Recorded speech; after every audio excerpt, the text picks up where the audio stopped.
Tell me in just a second.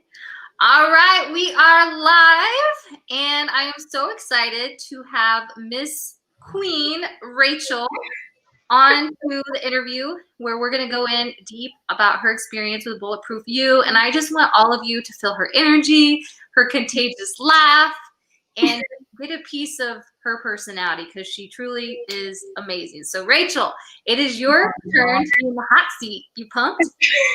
I'm super pumped. Hi, guys.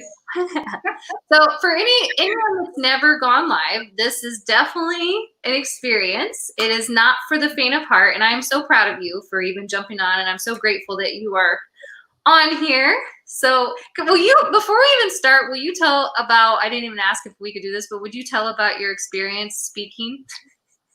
Oh, geez, sure. Yeah, this was like back in, what year would that have been? 2007. I was in a public speaking class. I was doing post-secondary, so that's when you're taking college classes in community college while you're in high school. Mm-hmm. I was getting ready to give my spiel, and I was super, super nervous. I think, it's one of the world's largest fears, but the teacher stopped me probably about 5 minutes in, and she said, if I wanted you to read your note cards, I would have asked you to. You can go out in the hall, compose yourself, and come back in and start from scratch. Do it again. Oh, no. And so ever since that point, I've really not loved speaking in front of people. So, but I guess indirectly it made me stronger, just like everything else that's been hard. But that is part of the reason that I'm so fearful of public speaking. So. Yeah, I would have never guessed when you sent me that text last night. I was like, what? Really? You just love people. You're like, hi, want me to hug you? Yeah, it was definitely. That's the energy that you give off. And I feel like as we dive into your story, something that I watch so many people that I've worked with or helped coach or whatever, they have that same kind of thing. Like we see your awesomeness, but sometimes it's hard when you're inside of you to see how awesome you are.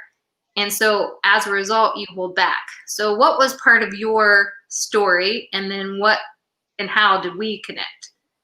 Absolutely. Okay. So, I try to think back to, that was about 3 years ago when we first met. I was on a world's largest struggle bus. I feel like in every aspect of life, I was working a job that I resented. I was undervalued. Working, probably taking 4 or 5. What do you do for a living? I'm a physician assistant. So at this time, I was in a permanent family practice job. I was taking 4 or 5 hours of paperwork home every night. I loved my patients, but it was just the point that I was just absolutely burnt out. So I was not getting the joy out of my profession that I thought I would. Mm-hmm.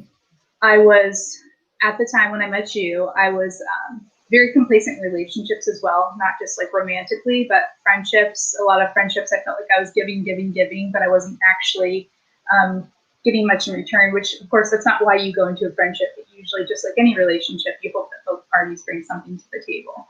Right. And I was kind of on that whole yo-yo thing of like the emotional eating, kind of numbing my pain with food, with alcohol, various things to kind of just tell myself, like, it's okay. Like, everybody feels stuck in this life. But you kind of showed me the light that you really don't have to just settle for subpar, or we'll settle in general. You don't have to be stuck. There's always another option. And ironically enough, at the time, it's funny, I didn't know I was about to go through a breakup whenever I met you at that lovely steakhouse in Indianapolis, and I was there for a wedding. Yep, I worked part-time as a server, and that's where Rachel was at my table with an ex. And so I got to connect with you. I was like, she's so cool. And so we connected because I was sending you a recommendation on breakfast, right? Wasn't it breakfast attitude that I had said? I'm sorry, the audio cut out for a second. What was the question? No, I said I think we connected because I sent you like a recommendation for breakfast. Remember, for Patitude? Yes, and we saw your friend Raul the next morning, right? Yeah. So fun. But yeah, Patitude. But anyhow, yes. So I did not realize that was just kind of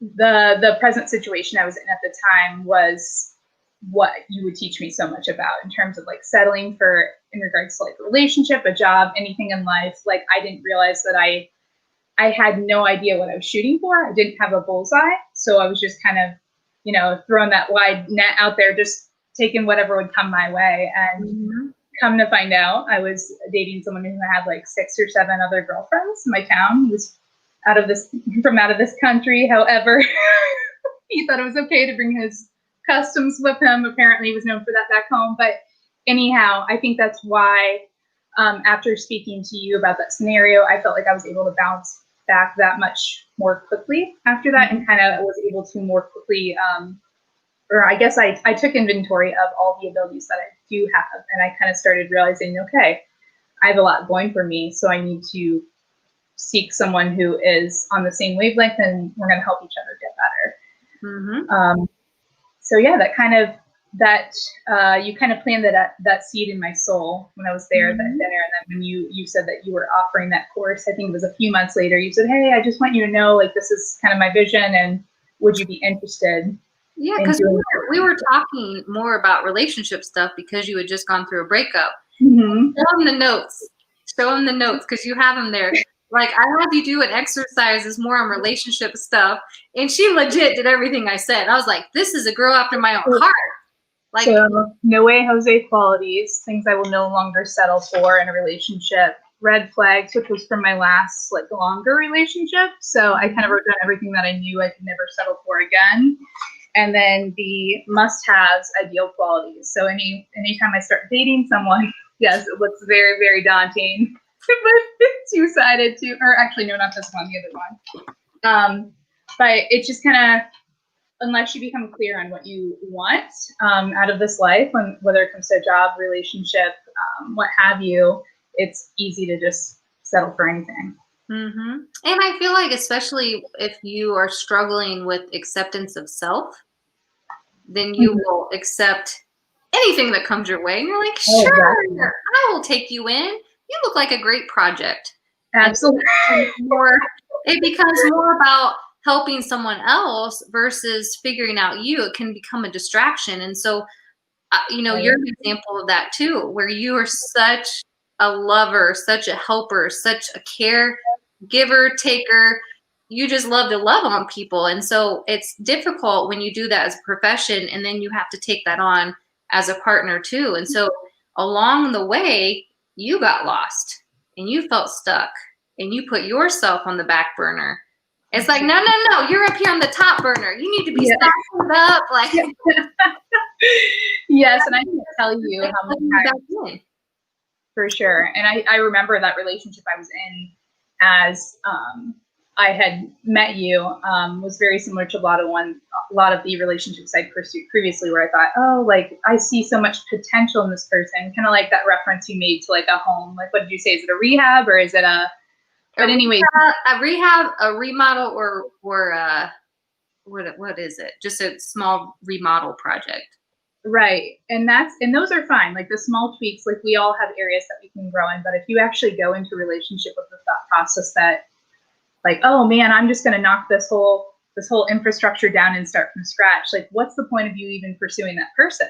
You know, especially if you've already done work on yourself. Absolutely. Because sometimes, I know that we're kind of diving into relationship stuff a little bit, but I think I know it's all intertwined. And when you had put yourself on the back burner and not made yourself a priority, it was a lot easier to take on more projects to your already load of projects with work and everything, because it was a form of distraction. It's almost like a way of not seeing your own self-worth and not valuing your own self. And as a result, you attract those that are not going to see your value, and they're not going to see your worth. And it's a hard lesson, isn't it? Like, you struggled in that area for a while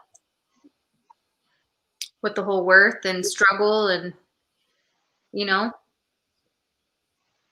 you hear me? Absolutely. Yeah, sorry, the audio is going out again. So I was trying to make sense of the question, but yeah, it seems like it's kind of like a form of projection a little bit. Like if you but you know you're not to where you want to be, and you don't take the time to do that introspective work, then you kind of project on your partner, like, oh, you should be doing this, this, and this, or you should, like, why aren't you pursuing something greater? But it's like, wow, do I really have room to critique this individual whenever I have so much more room to grow? And I think there's a lot of shame in sometimes that, like, and I think there's a lot of overwhelm when you have to take a step back and look at where you're struggling and be like, oh my gosh, like, I don't have this figured out, and I don't have this figured out, and I don't have this figured out, but yet everybody thinks I have it all figured out and I don't.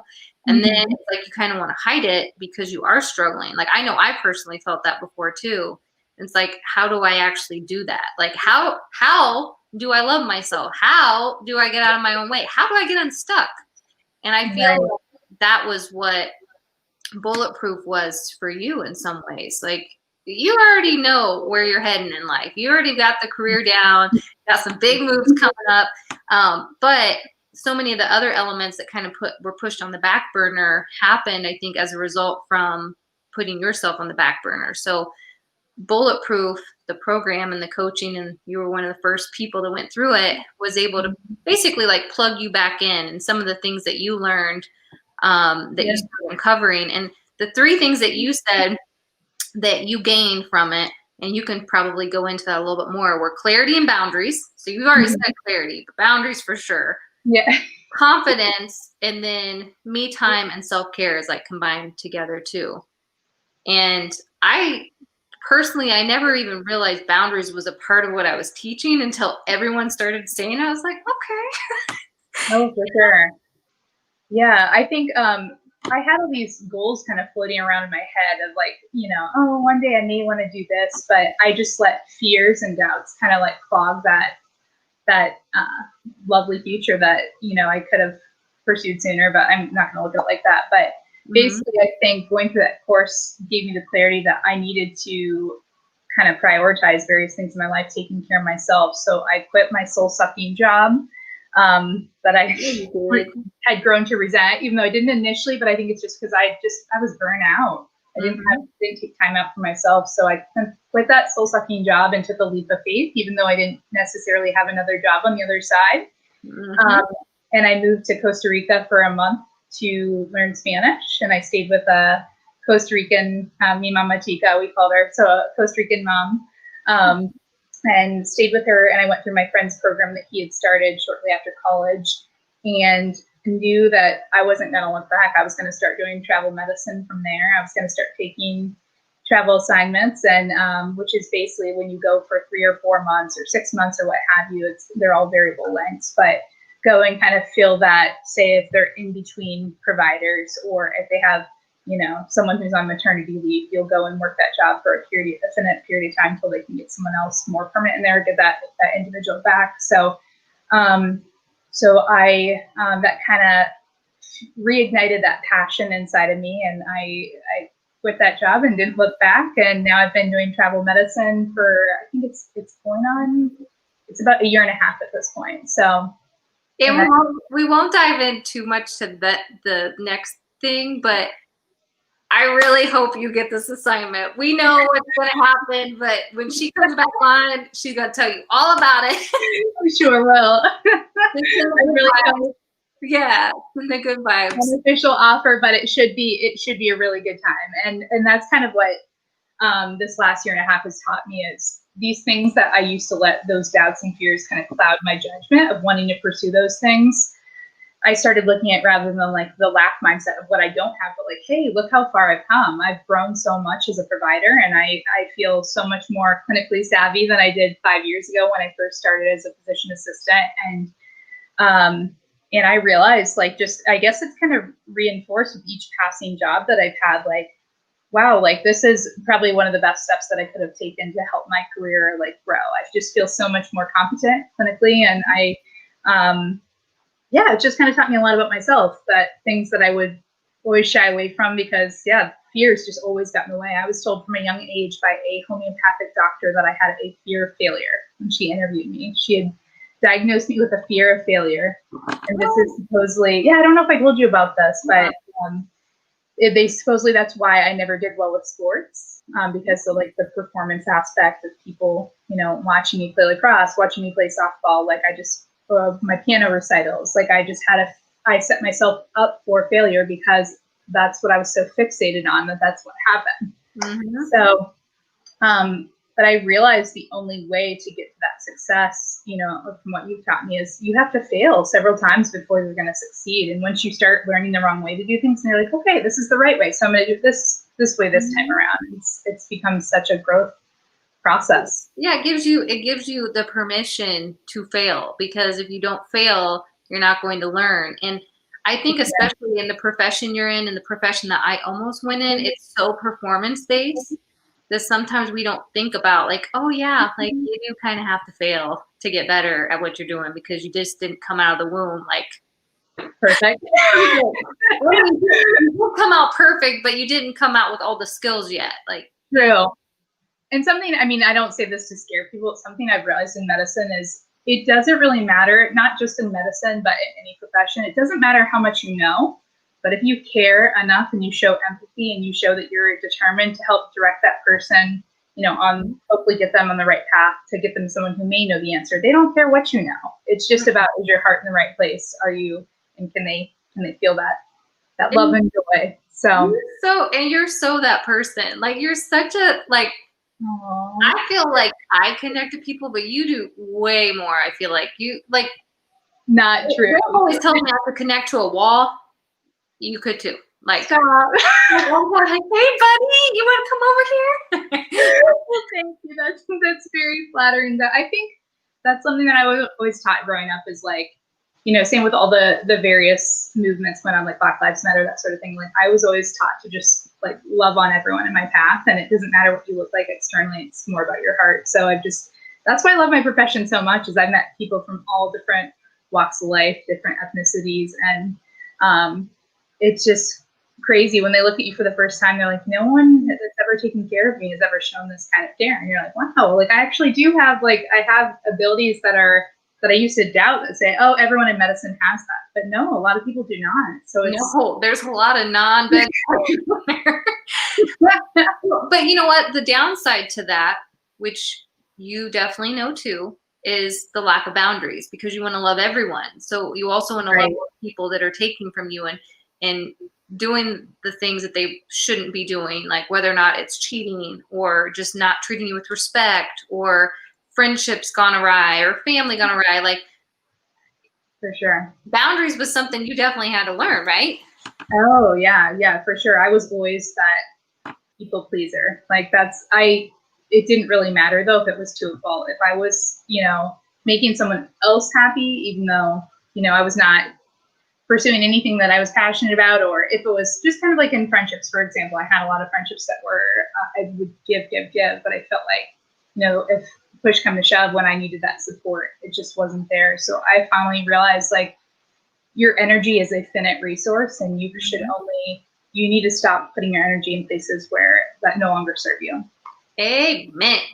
So there were a lot of relationships that I would say, especially within the last 2 years, that, I, even as hard as it is to cut off relationships, like, sometimes you just have to realize, like, is this like a heavy weight on me? Because that's not the way friendship or any relationships are supposed to be. Mm-hmm. So it took me a long time to realize that, though. And all friendships aren't meant to be the same, but if you feel exhausted every single time you leave someone, like, that's a sign. Exactly. To start distancing yourself and such. So the next piece, so when Rachel did the whole program, we had a live event. We got to connect. There were like group calls, and this has evolved over time. And so we all got to see each other. Rachel traveled 5 hours to come to it. And it was just so fun to all be together. I think there were 13 in the group, but I think 10 came to the live event.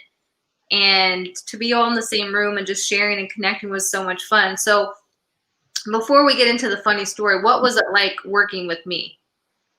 Oh man, it was great. I feel like you're just one of those people that's so transparent and genuine, and you are not afraid to share the hardships and just the all the difficult times that you've been through, like I just couldn't wrap my mind around. But by you being so willing to share those with us, I think it made us that much more prone to want to, be transparent about what we've been through. So, and I think a lot of people, they just kind of let those hardships define them. For those of you that know me, know that I had some issues back in my college days that I had to, kind of work past. And I think society and various people will tell you like, hey, yeah, these will always define you. You'll never go far. I actually had a coworker at one point who told me I would never become a physician assistant because of the things that I'd gone through previously. And I kind of used that to fuel my drive, I guess, if you will, and kind of said, okay, I'm gonna prove this person wrong, because that's not. I think too often people they feel like they are victims to their circumstances, and it's not about your circumstances; it's about how you react to them and what you do afterwards. Yep, the whole react versus respond. Like, you have control of that. You don't have control over what happens to you, but how you respond and what the action that you put forth, you definitely have control over that. Well, I appreciate that. That is such a true sign of healing, and I've noticed that with you too, that you start to share and open up things that you struggled with, or things that maybe you had held on to, or you thought you buried, and then you realize like, oh crap, like this is still affecting me. You're able to open up and share, or have a conversation with another person, and then that could then allow them to open up and have a deep conversation with you, and then the healing is like this domino effect, right? Absolutely. Yeah, I'm just thinking back to, I had an addiction medicine rotation that I was in down in Columbus, and I remember that, a lot of the, I don't know if you call them patients or whatnot, maybe they were clients at the time, I don't remember, but a lot of the people going through that program, I think they were all just so pained by their circumstances. But there was one day whenever the counselor who was supposed to lead group didn't show up, so I kind of just I decided to take over and made that my focus, and explain to them, like, your circumstances now are not going to define your future. Are only going to make you, more relatable and more lovable down the road. If you're vulnerable, like, no one wants to learn from someone who's been through nothing. They want to learn from someone who's, they've really weathered the storm. So, and that's, what I really respected about you, and the fact that you've been such a great friend. Like, it's not just like, hey, I paid a fee, I signed up for your course, it was a one-time thing. Like, this has now been an ongoing friendship that I value so much, and I continue to learn from you so much. So, I love you, and I want to give you credit, because a couple things I had said before, I think, in some posts about you. So Derek and I were on a trip to Miami that I forgot. Well, it was a big accident, but I didn't book 2 tickets, and it was this big ordeal. So we only had one, so Derek drove us 17 hours, and it was a whole ordeal. And I was so disappointed in myself and so sorry. And thankfully, he's just such a forgiving person and didn't faze him. But Rachel was like, "Oh, I'll figure out flights for you. My brother knows this way, cheaper flights." And so I'm like, "Are you for real?" Like, I'm like freaking out. And so, yeah, she helped book our flights home for this time out to do that. And, Derek was like, "Man, she's just awesome." I was like, "I know." And it wasn't just that you did that, but it was such an above and beyond type of move. And so that was one of the things. And then when I wanted to have some of you guys out for my birthday, when I decided to go out, like, you drove again 5 hours to come out and celebrate, stay the night. I went to dinner with my family. That was so much fun. Bulletproof party. Your heart is so big, and it's like, I think that that's one of my big goals and missions in life, is to make powerhouses like you be plugged back in, and to have your heart open up. And I tell Derek this all the time, I want my people to have awesome people, because when we go on double dates, I want that person to be killer. I want to be able to go on trips, and the person has to be killer. None of the satellite stuff. Like, no. Boundaries. No. Don't even look at her. And on another note, when it comes to you and Derek, do you remember that conversation that you had when I was in that last long-term relationship? And I think he just so happened to be with you, but you both ended up popping on. You know, we were FaceTiming together, and I just remember thinking like, dang, they would make some really bomb relationship coaches. But I just remember like realizing in that moment, like not only, you know, how much I'd grown individually, but just at that point, I like told you guys like, okay, I know that he doesn't have, you know, the relationship I was in. He meets these check marks, but doesn't fit these, and these are my no way Jose. Like these are on the what do you call them? Like the clear cut like criteria that I needed. Your non-negotiables. Non-negotiables, that's the term to use. And I remember thinking like, wow, like I'm acknowledging this. And previously I would have just kind of like, oh yeah, no, I know there's some things that like they don't, you know, fit that criteria. However, I think at that point I knew in my heart of hearts, like, okay, it's time for me to walk away. And I was just like, which is so much sooner than I would have previously. Mm-hmm. Yeah, it's like gotta cut the ties. And I was actually gonna mention that. So Rachel here, I think you had texted me or something that day, and then I was like, let's FaceTime. And so Derek and I both were together, and we FaceTimed you, and we were in the car in the driveway talking to you on FaceTime for like 90 minutes or something. Yeah. It was a while. And I remember you screenshot a picture and you shared it on Instagram stories. And I was like, and to this day, I have that framed in my office because I really do, as much as I think it was helping you, it was helping us because we could help. And that really was a seed planted. We've been told already that we should do relationship stuff. And we're like, really? Like us? Are you sure? And now we have a course.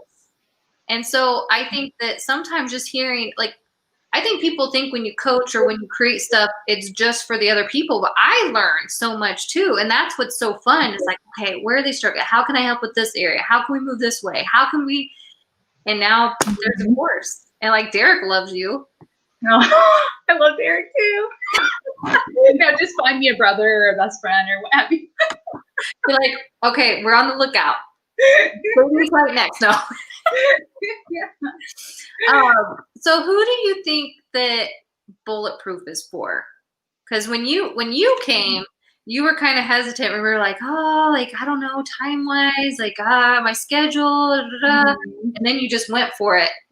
For sure, and I think this course is for anyone that's struggling in any aspect of life where they feel like they are their own. I mean, I don't think we always realize that we are oftentimes our largest hindrance when it comes to anything. So I think, anyone that feels like they are just not pursuing their highest self, which I think is almost everyone I meet on a daily basis. So I think literally anyone. I don't think you have to be. I think a lot of people think that they need to be somewhere. Like it's a spectrum. Like no one has got it all figured out. But like I think even if you're struggling a little or you're struggling a lot, I think oftentimes we just don't do the work. We don't do a lot of the introspective work. Like a lot of the questions that you'd ask me or things I was filling out as I was going through Bulletproof Beauty, you just don't take the time to ask yourself those things because you feel like you don't deserve it and you're wasting time. And it's like I just realized like in so many different areas of life how it carried over. Once I focused on myself individually, then other things just kind of started to fall into place. Yes, it's so true because, we've heard this said thousands of times, like you can't pour from an empty cup, but how often we bring to the bottom, keep trying and like crawling through, and then we're like, oh crap, like. And so we have to keep pouring into ourselves because as you pour into yourself, you can serve more. Like you can serve your friends, your relationships, people at work, like whether it's employers, employees, care, like the care that you give to other people, you're going to give from a full heart, which is what you want to give, because you know what it's like to give when you have a resentful heart. Like in all honesty, we all know when you get to that point where you're like, here's the pin. Right. And that's what I know. I think it's been easier for me to acknowledge when I'm at that point and I need to start implementing better boundaries. Like in my last job, like I knew, okay, I'm giving so much that I can't give anymore. And that's when you realize, okay, it's time to plug myself back in. And that's like, for example, when I sit down and I open your courses again, I say, okay, 4 times a charm, let's read this over again. And it seems like every single time I've gone through your course outline, I've taken something different from it. Mm-hmm. So it's a continuous, growing experience. It's not something that it's a journey. It's not just about, you know, kind of like, I know we talked about that attachment. You attach to saying like, whenever I get to this point, or whenever, you know, whenever I'm here, whenever I'm debt free or what have you, like I will feel this way, but you need to work on I'll be happy. Exactly. And I did that for so long. And then I realized like, you know what, I have to like enjoy this journey. It's not about the destination where I want to be. Yes, I will get to those goals eventually, but right now you need to find happiness and gratitude within your current circumstances. Mm-hmm. That's those resiliency muscles, girl. And then the bulletproof. Bulletproof, yeah. And that's honestly, I never realized bulletproof is bulletproof. It's that you're able to withstand those external circumstances because you've got that internal joy, and you realize like, okay, there may be hardships that are being thrown at me right now, but this is nothing that I can't handle, and I'm only going to come out on the other side stronger. So that's kind of, I'm hoping for the next, if I have another very difficult assignment, I'm hoping that I'll be able to realize, okay, all I need to do is flex my resiliency muscles and kind of perceive it. It's not like, oh, woe me, like this is what happened to me. It's more about, you know, like, what do they say? God gives his toughest battles to his strongest soldiers. So we're going to come out with way more lessons and stronger on the other side. Well, that's what sometimes I feel like the whole, like the bulletproof vest, like the bulletproof, that whole like shield. And times where you gotta like really like put on some layers and you're like, come on, let's go. And then other times, like I think it's a natural thing. It's not a quick fix. It's like what you said. You got to keep coming back to it, and you got to keep looking back at some of the areas that you used to pray yourself out of, and now you've moved through them. God was like, okay, let's go. Like you showed up, you took the action, and that's something that I think that's really made you stand apart from so many people. And that's why I love to give to you, because you do the work. There's a lot of people that they want what you have, but they don't put the work in. They don't touch the program. They don't open up the worksheets. They don't they show up and they want to have it, but they didn't put the work in. And so it's like you were a seeker of solutions. You were a seeker. And with the seeking, you put action behind it. So that was such a big, like, it's night and day different when you have someone that applies things. Like, I love it. I'm like, you want more? You ready for more like this? That's how I look at that a lot with like my patients. Like if I tell them, you know, instruct them, like you can lead a horse to water, but you can't make it drink. But if you tell someone, okay, I want you to implement this and this and this, and then you see them, they come back in 3 months and their sugars have completely normalized, and you're like, wow, you've actually applied what I've taught you. But it's like, it's so hard, you know, unless you do the work, a lot of times you're not going to get that growth that you want. So yeah, and the work is definitely hard. For sure. Crystal said it's like a root canal. I was like, thanks for root canal. That's a good analogy. I like that. Right. I'm like, okay, I see the relief's coming. So what, any advice, any things you want to leave off with, any Rachelisms? I mean, I know Michaela went to like, you know, her stage. You don't have to go that level. I think the main takeaway would just be like, do not be afraid to let go of things that no longer serve you, whether it be your friendships, relationships, a job. I notice a lot of people in this life too, they say like, okay, I need to stick with this job for a year. I need to stay in this relationship till at least, you know, we get through our anniversary. But it's like, there's never going to be an ideal time, you know, so might as well seize the day, live in the present. And I just realized too, it's just, you know, it's shaving off years of your life. The longer that you're happy or that you're unhappy and, you know, under all this stress, like it's only going to adversely affect you. And I think also just don't ever feel like a victim in your circumstances. Like there is always an option when it comes to everything, and don't let someone say, hey, because this happened in your past, this will always define you. Yes. I felt that way for the longest time. I truly believed that was who I was, that these circumstances defined me because the paper said so. And it's like, no, when someone meets you in person, like they, you know, you want to let them know that you embody love. Like, you know, I want people to see Jesus through me. I want to emulate Christ-like love. Like there are a whole slew of other things that, you know, you you're so much more than like what your past says. So don't let that define you. But yeah, I think that's about the gist of it. It's crazy how I was just reflecting on my journey the last 3 years and just thinking like all the things that, I pursued travel medicine. That was always my dream. I went to, an underserved country. I went to Nicaragua on my first medical mission trip.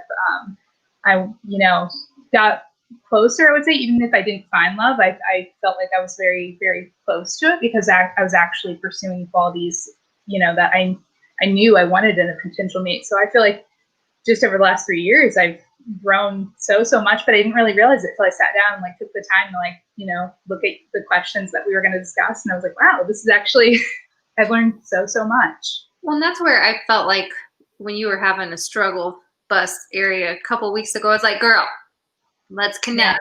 Yeah. And then once we did, it's like, you're not arriving at a place. It's that continuing to become. And I think that whole becoming is so empowering because it's not perfection. It's not, okay, I'm here.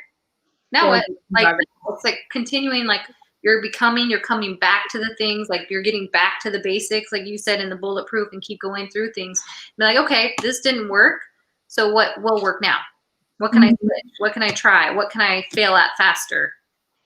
For sure. And I remember when we were talking about this before, you said, figure out what made that not sustainable the first time around and figure out how to make it sustainable this time. So that's kind of like when I go back to some of those Bulletproof lessons, I'm like, okay, here's what I wrote down last time, but like what will make this plan stick and actually will carry over, there's a lot of things that it's going to be a continuous work in progress, but I feel like I'm that much closer to, I've got positive friendships. I've got, I'm super jazzed about my career. I may not be where I want love-wise, but I know I trust. But you're taking the course. Yeah. And you're going to go here with Derek and I. Let's throw that out there. It's all about the stepping stones to get to where it's not really just about the end destination. So I feel like I'm that much closer to where I want to be, but like you said, it's a never-ending journey. And it's kind of like, would you rather like settle for something just so you can have it, so you can say, I got it? Or would you be like, no, I'm going to actually like polish the stone. I'm going to make it this beautiful thing that I want and that I didn't even know was out there. And you're going to do anything in your power to make that happen versus just like, oh yeah, I'll take this. No, we're not about that. Right. Remember before you made that analogy, how you want the 4-course meal with like the dessert. You don't want the scraps. I don't want anyone's scraps. No, I've seen my friends settle for scraps. And it's just like, that does not lead to a happy life. And that sure, externally on Instagram or what have you, things may look great, but there's always more than meets the eye. So it's going to be worth the wait. I know. Well, yay. Well, it's been so much fun having you on here. Oh, thanks, girl. I know. More so than I thought. I was pretty nervous. Yeah. Well, we need to have everybody get together. I think it'll be fun to have like COVID stuff is over. Oh, I would love that. Oh, well, thank you so much, guys. If you want to reach out to Rachel or hear more about her stuff, connect with her. She's amazing. Clearly, you got to see that. And if you want to know any more about Bulletproof You, hit me up. We can discuss. Rachel, thank you so much for taking the time out. I love you to pieces. Oh, love you too, Meg. Thank you so much. Bye, guys. Bye.